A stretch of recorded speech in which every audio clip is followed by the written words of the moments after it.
No breaking news, but I asked JG your question. I texted you. He was not happy with me. So there we go. We can break that narrative. So, Well,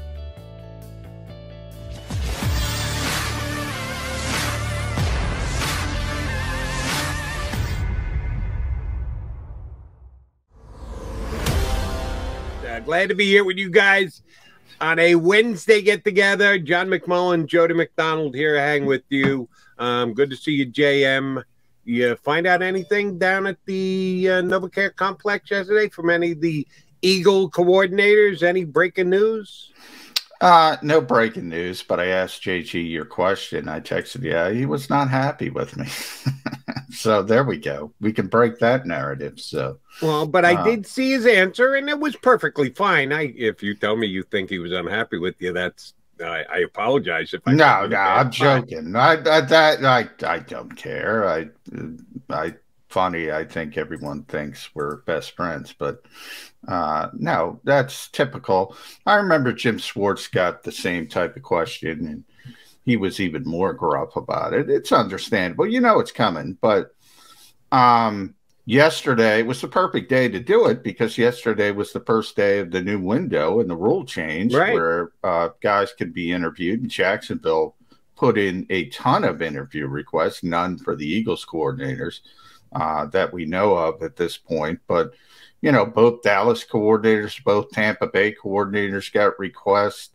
From the Jacksonville Jaguars. They're going to obviously interview Doug Peterson as well. They don't need permission to do that. But, yeah, that was the day to ask. It was the perfect day to ask. And it was interesting. I think for once, I think Shane Steichen gave the better answer. And he was more of, sure, you know, great if it happens. But, you know, which is obvious for everybody. I mean, everybody's got – this is just the way this business works, and that you got to do two things at once. If you get an opportunity to interview, you got to interview if your team allows it. And that's the new rule tweak. They do have to, they do have to grant permission, but it's kind of weird to me. And I've been trying to track that down because typically you can prevent assistant coaches from going to lateral positions, which basically means if they're under contract, got to put that on there as well. And obviously JG is for any position but head coach. You can't block somebody from becoming head coach. So it's interesting. I haven't gotten a straight answer on that. Why do you need permission for a head coaching interview? I'm not sure that's correct, but I'm not 100% on that part of it. Well, I think it's kind of a formality more than anything else. You can't just talk behind another team's back. You have to inform them that you're going to talk to their assistant, whatever, offense, defense, coordinator position for your head coaching position.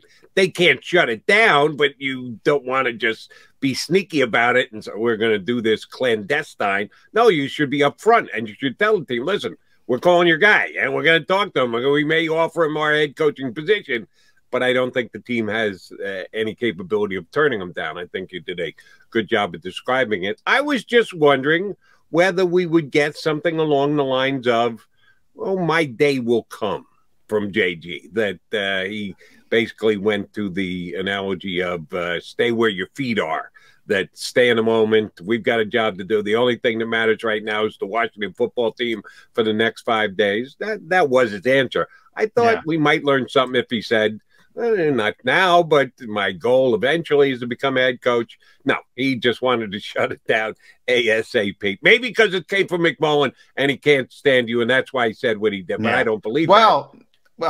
You know, maybe if you think about it, stay where your feet are, which is what he said. It also, your feet are in an interview when you're when you're having an interview. So but you got to use your feet to get out of the building to go get that interview. Yeah. So your feet are where your feet are where your feet are in the moment. So it works both ways. Obviously, he's not going to turn down an interview request if people think that. It's not going to happen.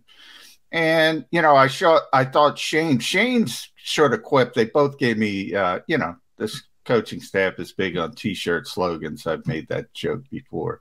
His was, it isn't about what you want, it's about what you're willing to do to get it, which is a little bit too big for a bumper sticker or a T-shirt. But I thought it was a little bit better. He kind of admitted, well, of course, I'd love to be a head coach, but it's not, it's not about what you want, what are you willing to do to get that job? So, obviously, if you make the playoffs, if you make them run in the playoffs, success breeds opportunities. I mean, why are the Jacksonville Jaguars asking for permission to interview both Tampa Bay coordinators? I think it's pretty obvious. Reigning Super Bowl champions. Right. Why are they asking to interview both Dallas coordinators? Pretty obvious. Darn good football team this season. Success breeds those types of opportunities. And those opportunities may just come for the Eagle coordinators. I don't think Shane Steichen's in the mix just yet, and we'll see if Jonathon Gannon is. But they were both fine with their answers yesterday. And I'm sorry if it got you in any kind of trouble there, buddy boy. You got big shoulders. You can suck it up and deal with it. I'm going to be just fine, Jody.